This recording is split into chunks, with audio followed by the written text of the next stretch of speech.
$9,000, $18,000, $9,000, out the door. I got $20,000, $9,000, but I'm Tom now, $28,000, $9,000, now $30,000, 30, now one, $31,000. When I was a kid, 15, 16 years old,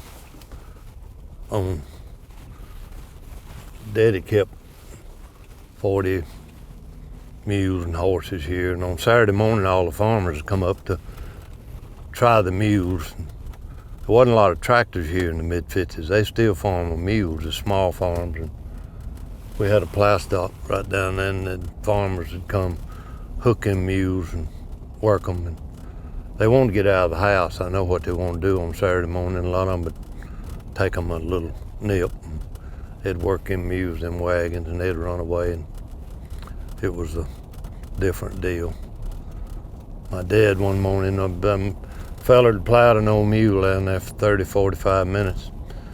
And when he brought him up there and took a harness off of him, he asked Daddy, his name was Hoke. He said, "Hoke, will that mule ride?" He said, "I don't know." He said, "Come here, Don, get on this mule." I must have been 14, 15. But the quick as I got on that, if you ever try to ride a mule, you can't, if they start down, there's nothing to hold to. And he went right down that back lot, run in a corner. And when he stepped, I went over his head and went through a barbed wire fence. I still got the scars. Had a new pair of blue jeans. We just got a new pair ever. I don't know how often, but it was odd to get a new pair of blue jeans. And that, all that barbed wire tore them blue jeans up. That's what I hated so bad, and cut me up pretty good. And then the man didn't buy the mule after all that trouble, but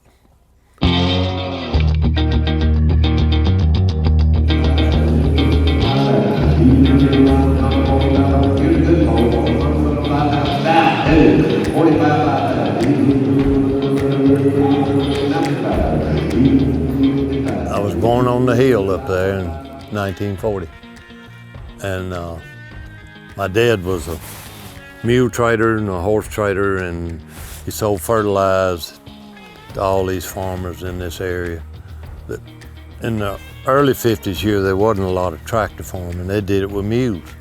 And they were the last place, as far as I know, that farmed with mules. I mean, plowed them, literally plowed them. And I've literally plowed one all day when I was a kid, running around corn and whatnot. And we had to pick the cotton by hand. And the only thing we got out of the cotton, the scrap cotton, Daddy would let me and the neighbor boys have it, and we'd sell that scrap cotton. If we got up $10 or $12, we'd get to go to the fair. But anyway, it was a good place to be born and raised.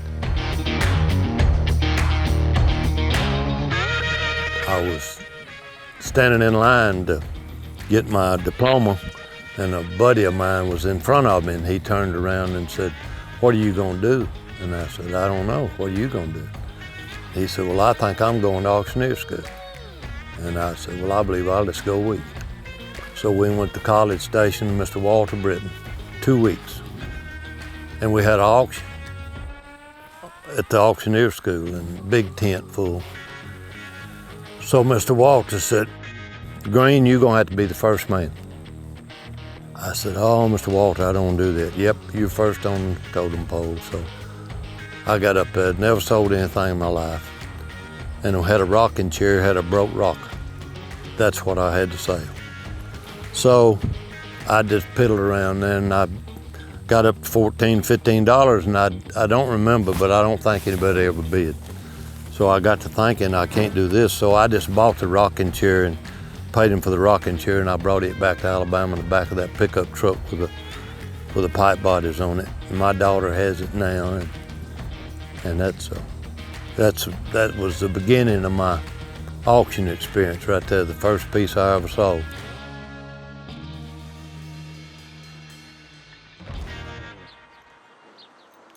For a long time, I'd have a horse sale nearly every weekend, and we run the cow sale, my dad did, and I got the auction and the cow sale.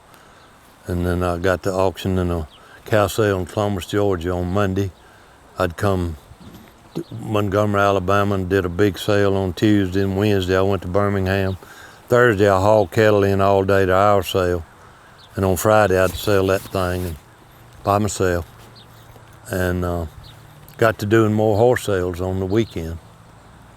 A lot of times in the 70s and 80s, and even in the 90s, I'd have a sale almost every weekend somewhere.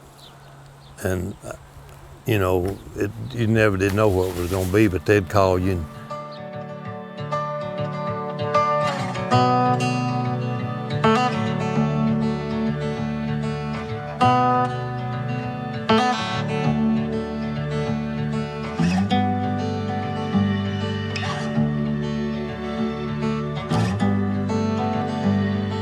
The first time I was here, we had to sail across the street in the Coliseum.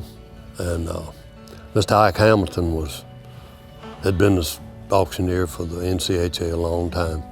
And they called me and wanted me to come help Mr. Ike, and I did. And he started and called me up after a while and said, "Get up here, son, save some of these horses." So I was, of course, my blood pressure was running out both ears because big crowd, and we had the bleachers and the people up. There was a lot of people. And I don't know, the first horse I sold, we had a kid, he got up in the stands and he was way away from the ringmen, and he didn't know, and he just got to bidding, and they kept taking him. And I forgot what the price was, but when they carried him a ticket, he just broke and run. We had to bring a horse back, resell him, which was embarrassing for the first one that I sold, but we got it done.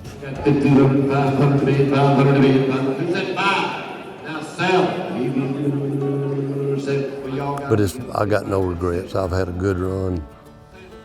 Everybody's been nice to me. Made a lot of friends, sold a lot of horses to a lot of people, and sold a lot of horses for a lot of people.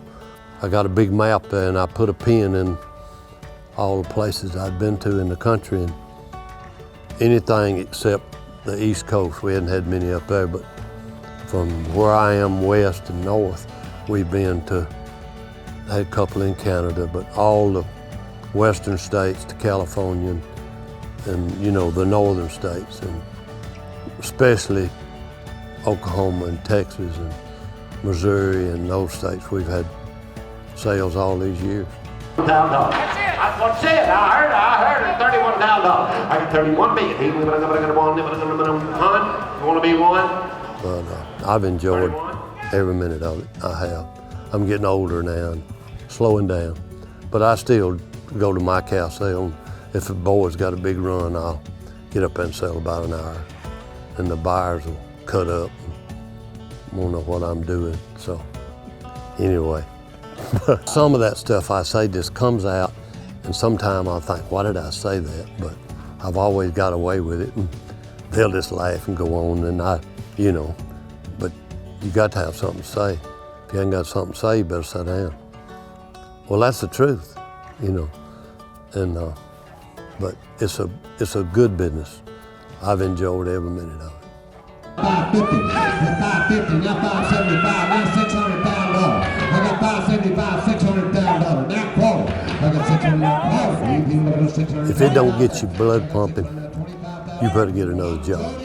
Because if all them people are bidding, I've had the best ring help over the years. We'd have 4 ring men at all them sales, and I've been working with them so long, and they're so good, and they work hard.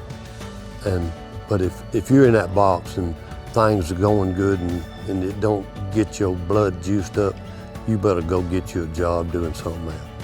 And if that don't do it for you, nothing will, because it'll make you want to do something.